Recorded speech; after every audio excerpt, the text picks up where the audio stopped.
Good day mga bro. Ito mga bro, may usapang hybrid tayo. Ito yung mga ginawa ko nung ako'y nasa abroad. Ito yung dalawang hybrid Camry at saka itong isang Lexus. Ito ang nauna mga bro. Unang gagawin bago tayo mag-service ng hybrid. Tanggalin natin yung negative. At saka itong orange na ito mga bro, ito yung tinatawag nilang disconnect service plug. I-disconnect mo ito, yung service plug ng hybrid. Kailangan ito para mas-discharge yung high voltage na dumadaloy doon sa kanyang hybrid system. Kailangan mga bro, bago ko ito tanggalin, kailangan gumamit tayo ng high voltage gloves. Ito po yon. Kailangan ng kasuot po tayo nito para safety din sa atin na gumagawa ng hybrid. Kasi ang hybrid mga bro, hindi basta-basta service na tulad ng non-hybrid na unit. Kasi may kailangan mong sundin na mga kailangang gawin.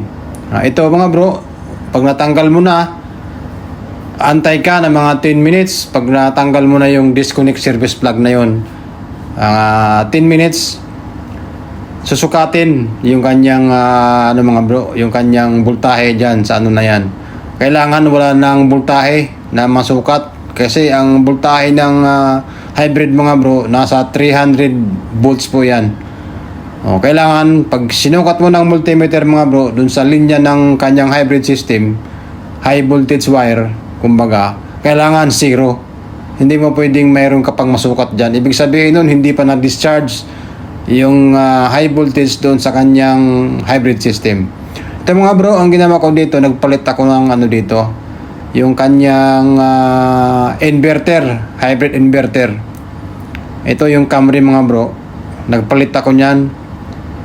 Ang sistema pala mga bro nitong hybrid na ginawa ko, ang cooling system ng hybrid mga bro, dalawa. Dito sa kanyang inverter, mayroon diyang cooling system. Coolant ang ginagamit dito na pang hybrid. Doon naman sa kanyang upuan mga bro, sa likod ng kanyang baterya, mayroon yung cooling system din. Yun naman ay blower. Kailangan laging malinis mga bro yung kanyang blower. Kasi pagka yun ay nagbara, hindi niya mapapalamig ngayon yung kanyang baterya. Magkukod na yun ang system ng kanyang hybrid na yung cooling system ng baterya insufficient. Kumbaga hindi niya napapalamig yung kanyang baterya. Kasi meron itong tinatawag na battery management system. Yung kanyang hybrid meron yan. Mag-i-indicate doon sa kanyang hybrid system na yung kanyang baterya hindi napapalamig. Kaya yan ang ingatan natin mga bro. Kailangan pag hybrid ang inyong sasakyan, kailangan lagi malinis ang loob para yung dumi hindi papasok doon sa kanyang cooling system ng baterya. Ito mga bro, ito yung ginawa natin. Ito Lexus ito mga bro, ito. Ina-observe lang yung kanyang hybrid kung wala nang problema o kung okay na, gumagana na lahat. Yan din mga bro, kailangan siguraduhin nating na-scan natin, na-reset natin yung kanyang buong system ng sasakyan. Para kapag nirelease na po ito, hindi tayo magka-problema.